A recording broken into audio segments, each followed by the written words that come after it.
अंधकार से प्रकाश की ओर ले जाने वाले ज्योति पर्व दीपावली की ढेर सारी शुभकामनाएं। अप दीपो भव। पृथ्वी के समस्त चराचर आत्मस्वरूप प्राणियों का सादर अभिवादन। अपना अखिल ब्रह्मांड और धात्री पृथ्वी इस आकाश गंगाओं से सृजित सृष्टि की सबसे सुंदर जगह है। आइए एक बार इस पर प्रेम पूर्वक दृष्टि डालते हैं। बादलों से बरसकर बर्फ पानी बनकर ऊंचे ऊंचे हिमवान पर्वत बन गए। पृथ्वी के साथ साथ परिक्रमा करते सूर्य की किरणों के ताप गर्मी ने इन विशालकाय बर्फ के पर्वतों को पिघलाकर पुनः पानी बना दिए। अब यह जल नदी बनकर पुनः उन महासागरों से मिलने के लिए चल दिए जहां से यह पानी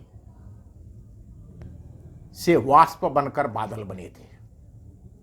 पहाड़ों में बिखरे पत्थरों के टुकड़ों से टकराते, पेड़ पौधों की जड़ों से उलझते लड़ते यह नदी की जलधार अपने साथ बगैर भेदभाव के बरसात में भूमि के विभिन्न हिस्सों में गिरे अपने आत्म तत्व पानी को साथ ले लेते हैं।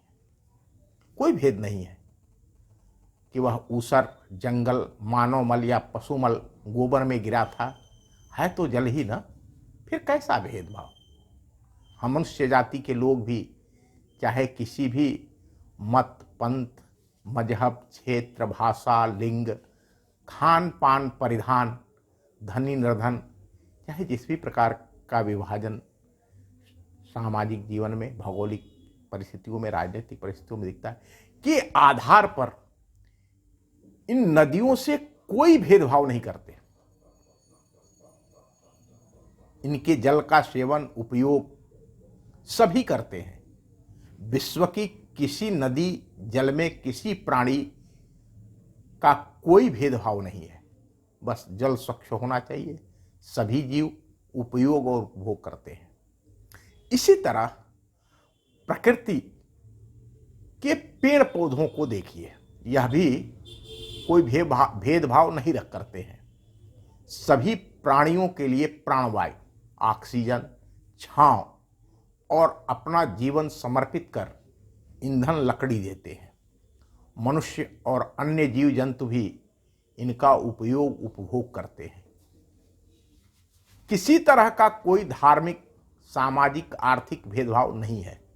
यह परमार्थपूर्ण जीवन ही जीव के शिव होने का एकमात्र मार्ग है, जो हम मनुष्यों को प्रकृति सिखाती है।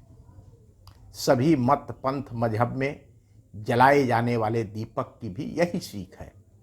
हमारा शरीर वह मिट्टी या धातु का बना हुआ दिया है जिसमें श्वास प्रश्वास, सांस रूपी तेल जलकर समय रूपी बाती की तरह प्रतिपल हर क्षण जलकर समाप्त हो रहा है।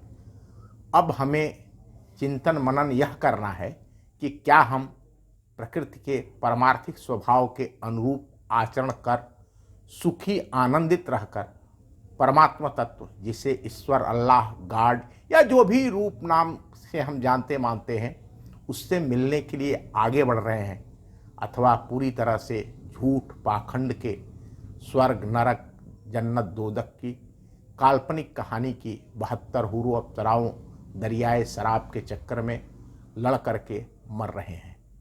यह विश्व के हर मानव के लिए विचारणीय विषय है।